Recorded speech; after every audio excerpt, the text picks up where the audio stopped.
కూరతో ఇలా వెరైటీగా చేసుకునే మెంతి కూర బడీలు ఎలా చేయాలో ఈరోజు తెలుసుకుందామండి. మెంతి కూరను చిన్న చిన్నగా కట్ చేసుకొని వాటర్లో వేసుకొని కడుక్కోవాలి. తర్వాత కొంచెం పచ్చిమిర్చి ఉప్పు వేసి పేస్ట్ చేసుకోవాలి.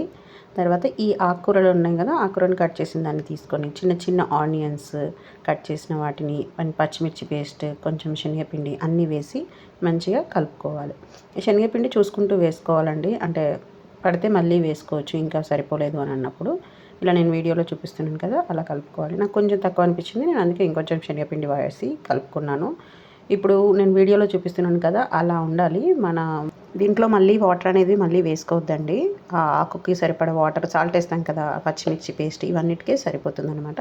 ఇప్పుడు నేను చూపిస్తున్నాను కదా వీడియోలో, అలా చిన్నగా అంటే సన్నగా వడల్లాగా చేసుకోవాలండి, బాగా లావుగా చేసుకోవద్దు. తర్వాత బాండీలో ఆయిల్ వేసి ఆయిల్ మంచిగా వేడయ్యాక ఇవన్నీ వేసి ఇవి వేయించేటప్పుడు మాత్రం ఫ్లేమ్ చిన్నగా అనుకోవాలి, అంటే మీడియం ఫ్లేమ్లో సరిపోతుంది. మీడియం ఫ్లేమ్లో అని ఒక సైడ్ వేగిన తర్వాత ఇంకో సైడ్ ఇలా తిప్పాలి. బ్రౌన్ కలర్లో అలా అంటే గోల్డెన్ బ్రౌన్ కలర్లో వచ్చిన తర్వాత తీసేసి మనం రైస్లోకి పెట్టేసుకొని సర్వ్ చేసుకోవచ్చండి. డైరెక్ట్ రైస్లో కలుపుకోవచ్చు, లేదంటే అంచుకు పెట్టుకొని కూడా తినచ్చు, అంటే నంచుకోవడానికి కూడా మనం వీటిని యూస్ చేసుకోవచ్చు. Thank you for watching.